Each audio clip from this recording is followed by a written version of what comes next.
Salut tout le monde, j'espère que vous allez bien les amis, on se retrouve pour une nouvelle vidéo. On va démarrer directement avec les unes des quotidiens catalans Mundo Deportivo qui titre Indignación. Alors ça c'est du côté de l'Atlético Madrid, mais on rappelle quand même que les amis, l'Atlético étant le prochain adversaire du Barça, ça sera dimanche pour clôturer cette journée de Liga. Et puis juste avant de partir sur cette trêve internationale, on a ce gros duel entre l'Atlético et le Barça. Alors l'Atlético indigné par l'utilisation de la VAR pour refuser le penalty à Julián Alvarez. Bon, on va pas en parler plus, mais du côté de l'Atlético, on pense que le but aurait dû être validé. Du côté du Barça, c'est en haut, les amis. Carriera hacia el triplete. Ils ne sont que 4 à pouvoir encore prétendre au triplé historique. Vous le savez, championnat, Ligue des Champions et Coupe du pays concerné. Le Barça, le Real, le Paris Saint-Germain et l'Inter Milan. Ils ne sont plus que 4 là, qui peuvent encore, pourquoi pas, aller chercher un triplé historique, et le Barça fait partie de ces 4 équipes. La une de sport, on retrouve la même chose. Alors cette fois-ci, c'est Diego Simeone que l'on retrouve en une, Indignados. L'Atlético a pourtant reçu des explications hier de l'UEFA, mais voilà, du côté de l'Atlético, on n'est pas visiblement convaincu par les explications de l'UEFA. On regarde cette petite information, les amis, c'est officiel, encore une prolongation de plus du côté du Barça. Íñigo Martínez renovado hasta 2026. Vous l'avez compris, le défenseur Íñigo Martínez est donc prolongé du côté de Barcelone. C'est bien mérité pour un joueur qui a fait une très très bonne saison. Jusque-là, il a été vraiment très important, très solide. Le duo que l'on a régulièrement vu avec Cubarsí a été d'ailleurs une franche réussite tout au long de la saison. Donc là aussi, c'est bien mérité pour Íñigo Martínez de pouvoir continuer l'aventure jusqu'en 2026. On peut jeter un petit coup d'œil, les amis, le tableau final de la Ligue des Champions, donc avec les quarts de finale. Donc on a Arsenal face au Real. Dans la même partie de tableau, le PSG affrontera Aston Villa. En ce qui concerne le Barça, on le rappelle, affronte le Borussia Dortmund en quart de finale. Et dans l'autre match, donc potentiellement adversaire du Barça en demi-finale, on retrouvera le Bayern ou l'Inter Milan. Évidemment, il faudra éliminer Dortmund avant de penser peut-être au Bayern ou à l'Inter. Mais voilà, on en sait un petit peu plus maintenant sur le cheminement qui pourrait amener, pourquoi pas, le Barça vers une finale de Ligue des Champions. On regarde aussi, les amis, cette petite statistique de Opta. Alors vous savez qu'Opta analyse beaucoup de statistiques, que ce soit en Ligue des Champions, en Liga. C'est un site qui est basé voilà, sur l'analyse de nombreuses stats, de nombreuses données. Et donc le super ordinateur d'Opta donne près de 20% de chance, un petit peu plus de 20% de chance au Barça pour remporter la Ligue des Champions. Et le super ordinateur fait même du Barça le grand favori de la compétition. Je crois que c'est juste devant, il me semble, Arsenal et l'Inter Milan. Donc voilà, le Barça aurait une chance sur 5 de remporter la Ligue des Champions. Alors, évidemment, ces stats, les amis, ça se base sur beaucoup de données statistiques qu'il compile pour nous en sortir cette stat de 20% de chance de gagner la LDC. Petite information, les amis, sur voilà, ce que l'on accorde aux joueurs après un match, notamment après une victoire. Le nutritionniste du Barça, qui est quand même là pour contrôler un petit peu que tout le monde mange plus ou moins correctement et qu'il n'y ait pas trop d'écart. Mais après les matchs, les joueurs ont droit à un repas.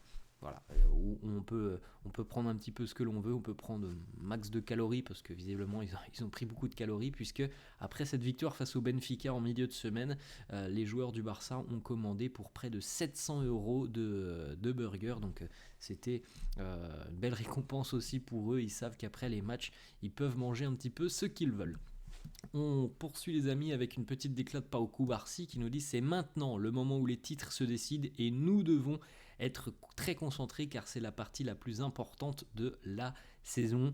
Voilà, tout a été quand même plutôt pas mal géré jusqu'à la mi-mars du côté de Barcelone. Alors on sait qu'il y a eu ce trou novembre-décembre, ça a été compliqué, mais tout le monde s'est remis la tête à l'endroit sur ce début d'année 2025, et là on est le 14 mars et on a cette possibilité du côté du Barça de s'offrir une fin de saison qui va être très excitante sur tous les tableaux parce que le travail a quand même été bien réalisé depuis le début de saison. Mais maintenant, c'est là, c'est le verdict. Ça va être là les 2 prochains mois où il va y avoir des matchs coup près quasiment tous les 3 jours à peu près hein, pour le Barça, que ce soit en Liga, en Ligue des Champions, en Coupe du Roi. Voilà, il y a des matchs importants tous les 3 jours.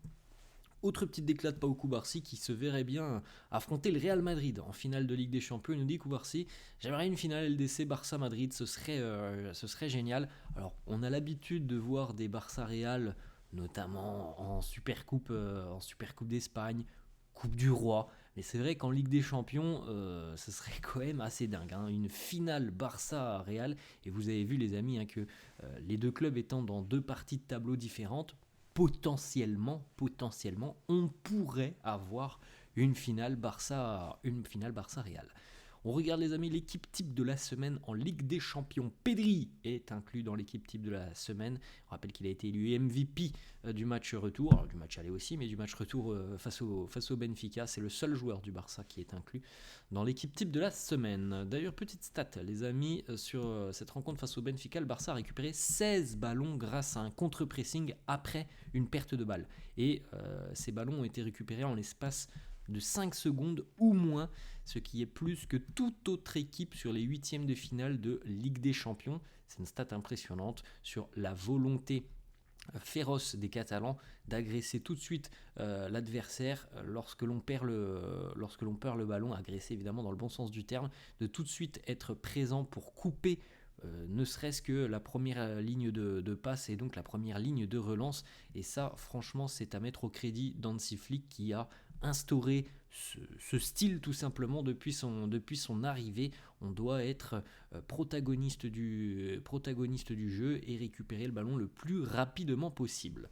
Petit déclat de Dani Olmo sur ses échanges avec Pedri. Il nous dit Dani Olmo, Pedri, il est très facile de jouer avec lui et en plus de la qualité qu'il a, il vous facilite tout. Je lui dis toujours, si j'ai un problème, je te confie la balle et il me dit la même chose, je te donne le ballon et tu fais le reste.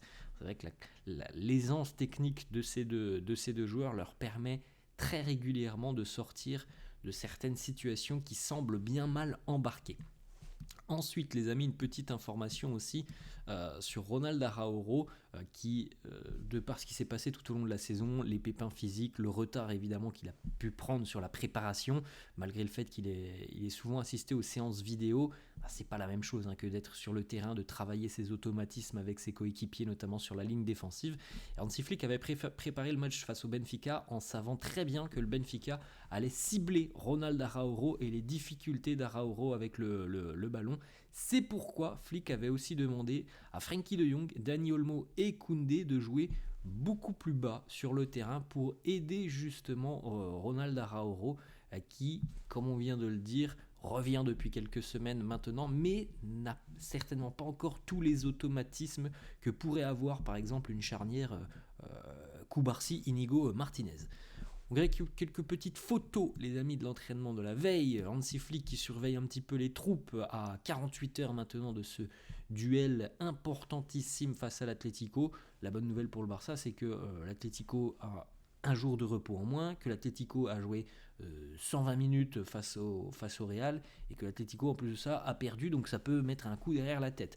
Voilà, c'est quand même des choses qui sont quand même plutôt en faveur du Barça. Ensuite, les amis, petite photo de Gavi qui lève le pouce, on verra s'il sera utilisé. C'est un peu particulier pour Gavi aussi depuis son retour de blessure. Il fait partie de la rotation au sein des milieux de terrain.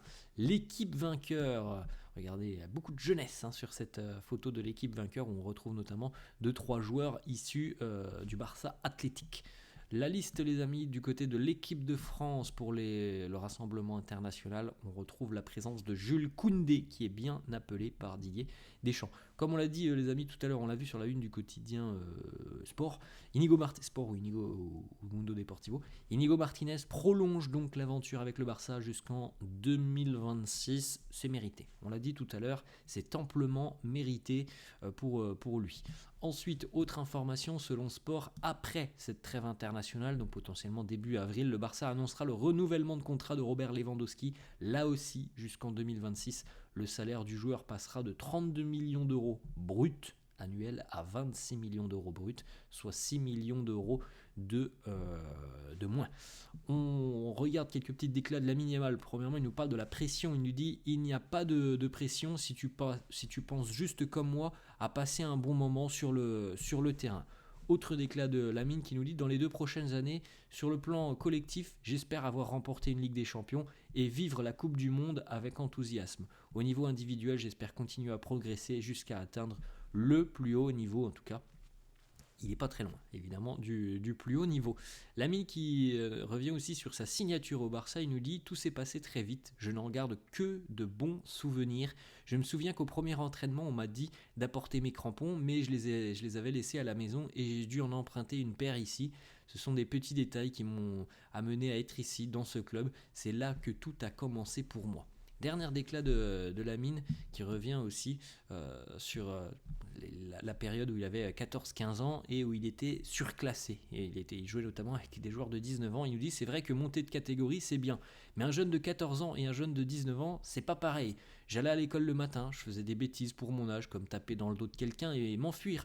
Et puis je me retrouvais le soir avec des mecs qui devaient payer leur appartement, leur voiture. Pour eux, j'étais juste un gamin.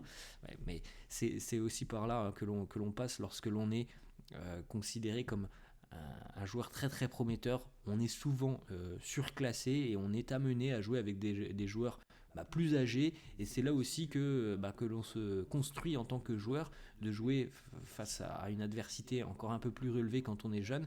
Et c'est là que tu continues de travailler et que tu continues tout simplement de progresser, ce qui s'est passé aussi avec Yamal. Petite information mercato les amis sur Iñaki Peña. Il se pourrait qu'Iñaki Peña, mais il y a même de grandes chances qu'il soit vendu cet été. On a 2 clubs déjà de Liga qui sont intéressés, le Betis et le Celta Vigo. Alors on verra sur cet été si aussi par exemple Ter Stegen continue, Szczesny par exemple continue l'aventure, et ça pourrait évidemment pousser vers la sortie Peña. Si Szczesny décide de prendre sa retraite, ça sera peut-être pas la même chose, donc on verra tout ça sur les prochains mois. Voilà les amis, la fin de cette vidéo, j'espère que ça vous a plu. N'hésitez pas comme d'hab à lâcher un petit pouce bleu. Merci à tous ceux qui le feront, je vous souhaite une très bonne journée et je vous dis à demain. Ciao.